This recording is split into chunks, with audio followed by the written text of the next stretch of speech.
Hello everybody, this is Oliver Hines, aka Diamond from MetalUnderground.com, and I'm really happy to say I'm sat here with Torsten from Brainstorm. Hello. How you going? Fine, thank you. Very good, very good. Well, straight into it, you've got the new album Midnight Ghost coming out very soon. Only 3 weeks away, just over. Yeah, 28th of September. Yep, I think it's the 7th today, so yeah, 3 weeks. Yeah, there we go. exactly. It's a very interesting title, Midnight Ghost. Where did that come from? Well, we have been thinking of 12 albums, and somehow the 12th album seems to be something special, because everybody's asking, well, it's a 12th album. And Okay, why not? Yeah, it is, of course, 12 albums is something special, because you realize that you're a long-running band. Absolutely. Somehow. You're getting older without getting boring, hopefully. When I talked to Andy and we talked about in what direction he wants to go with the lyrics, or what he already has in mind, and he said, well, he's thinking of writing over the fears you have in childhood and some horror, historic stuff. And then I said, okay, 12th album, Midnight is not that far when you start thinking of it. And in the end, it was Midnight Ghost. And it fits perfect, I think. Absolutely. It's a very cool album cover as well. Yeah. Where did who was the artist for that? That was Jula, a Hungarian cover artist. Very talented guy. And usually we tend to, we're kind of control freaks a little bit. And we tend to give our ideas to the cover artist and wait what comes back. This time we tried different and said, well, that's a title. Do whatever you want and surprise us. Okay. And the result is amazing. Yeah, absolutely. So maybe we should have done that before. Well, there's been lots of cool Brainstorm album covers before. Yes, I think definitely. so. Definitely. So and it fits in very Andy well. is kind of, Andy's doing kind of sketches usually, and sending this to the painters. But this time we have let him free hand to. It was the first time we worked with him, and he came up with that amazing cover with the first sketch,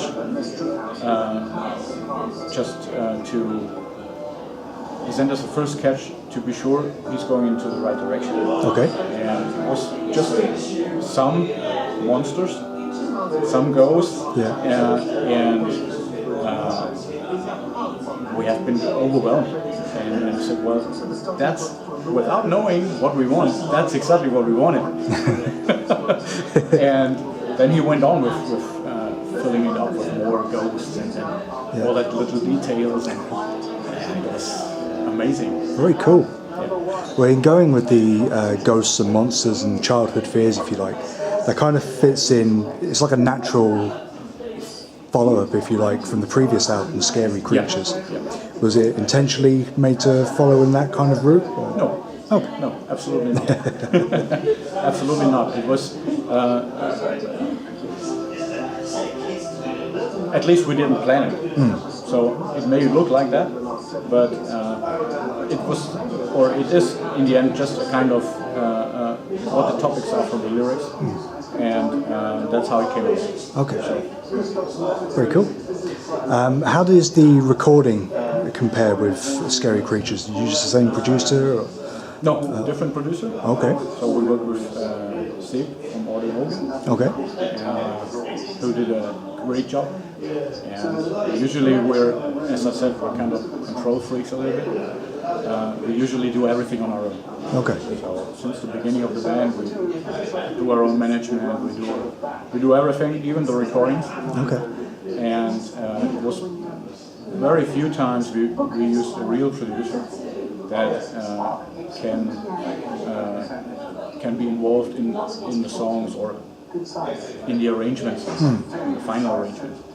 And we said we want to make it different this time, because when you do everything, your own engineer, your own producer, your own studio, it's kind of, it's good when you have the experience.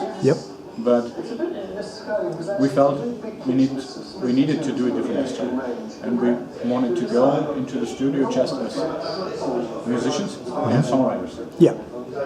And even not use our own studio. Go somewhere to be able to totally focus on the songs and on the recording.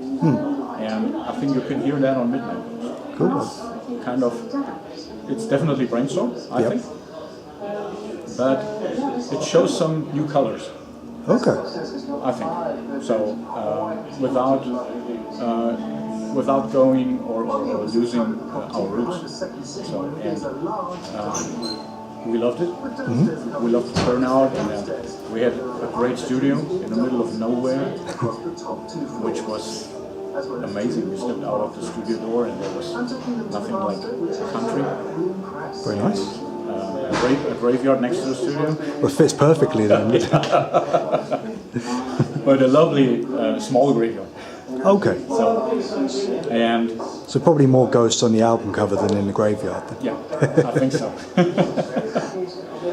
And the work with Seb was amazing. So he is not only a great musician, he is a great songwriter, and he definitely has an in-depth knowledge of arrangements and all that stuff. And so when he did not change songs, when we came in, we had the basic songs ready as usual, but we have been able to work on the songs and give them the last 10% more push than you have when you do everything on your own.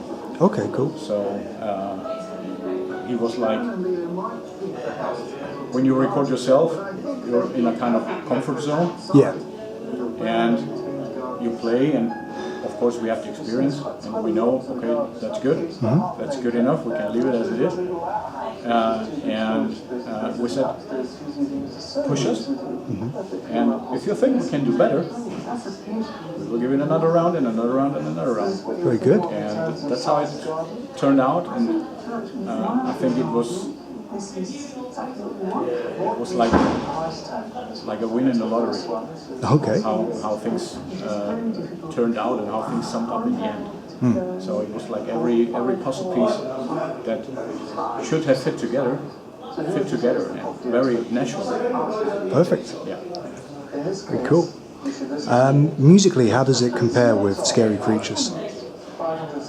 Well, I think it's definitely a development of the band's sound. We have more diversity in the songs, and we have more fast songs, like we had more in the beginning of the band's career. Yeah. And we even have a semi-ballad and a very epic song with 8.5 minutes. And also, of course, the typical Brainstorm signature songs. Good stomping. Yes. Yeah. So I think that's the main development, that we recognize that when we let a little bit of the control, when we can give that out of our own hands, and we have someone we can trust, then it definitely is a very big plus for the final result. Okay, very good.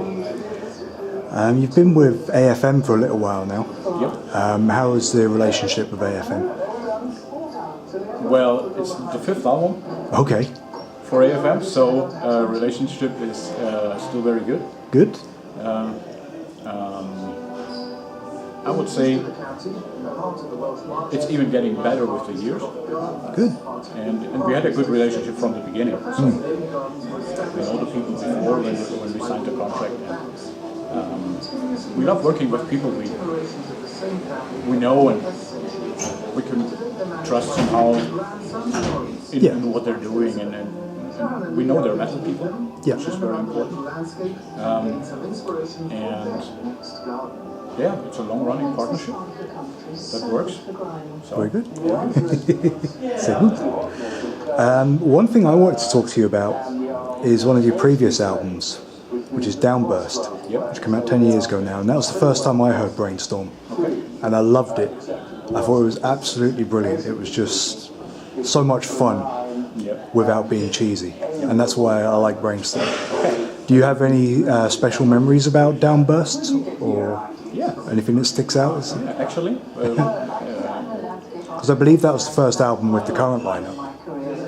that was the album with the current lineup without having Tony came to the Downburst album, but we recorded it already. Oh, okay. So, but it was the time he came into the band. So it's a 10 years steady lineup now. I know. And which is cool. Yeah. And Milan, Dieter, and me are together for 30 years now, which is unbelievable. Yeah.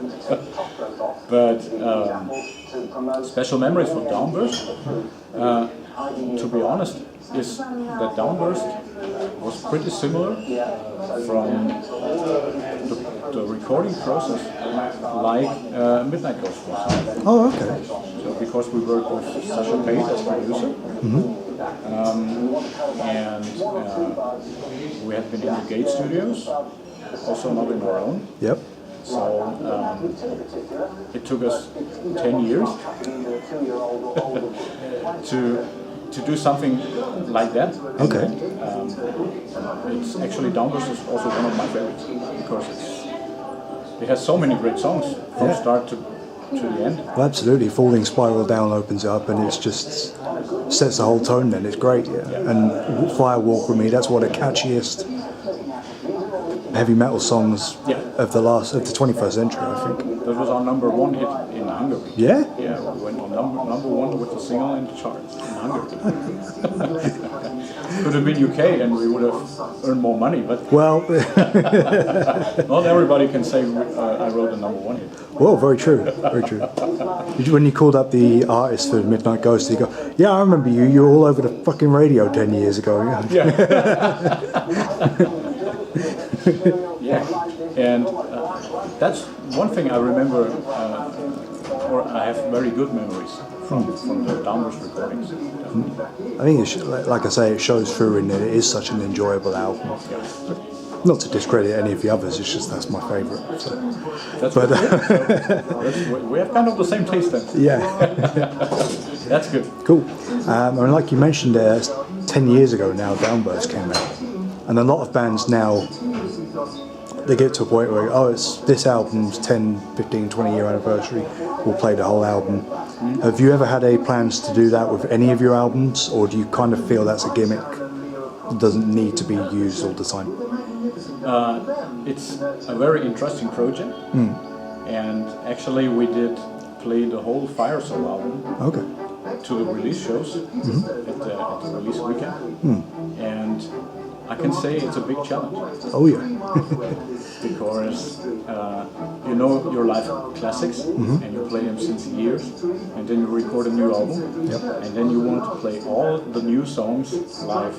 Of course you have written them and you have played them, but playing them live, and all of them, that's quite a challenge, and you have to deeply rehearse. And you go on stage and you're not as free as you are usually.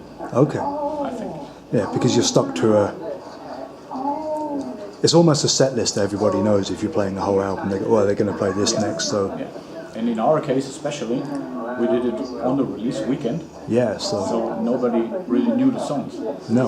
And it was an experiment, and it worked out very well. So we did a bonus DVD of it for the Scary Creatures album. Okay, cool. And the fans loved it. And we played in a show in Essen on the release weekend, which was definitely one of the most memorable shows we ever played. because everybody freaked out without knowing the song.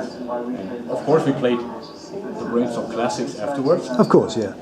But that was quite a challenge. But maybe someday we will do it again. Cool. We'll see. Or we play an old album in a row. Why not? Why not? But I think people tend to take it too easy because everybody thinks, well, you wrote the songs, you can play them. You know? Yeah. I mean, they're still very fresh in your mind. There's the difference between playing the older stuff is you've been playing it for years. Yeah. So it's You basically... don't have to look at the fret. Yeah, it's embedded on your DNA by that point, so... That's it. For touring, obviously, you've got a big tour coming up, which is mostly in Germany. A few shows there's one in Paris, I think there's one in Hungary, And one in Czech Republic, I think. There's quite. I think we covered many parts of Europe. So meanwhile we have all dates, except for one, I guess.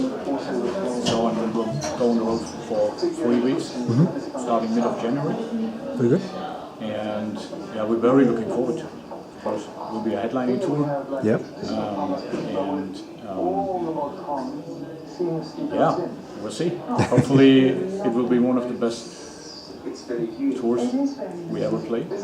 Cool. But I think, as always, and we're known as a good live band, so we always give 1000% for every show, and Good. I think that's what people like very much about Brainstorm, and that's what I can promise. That will not change.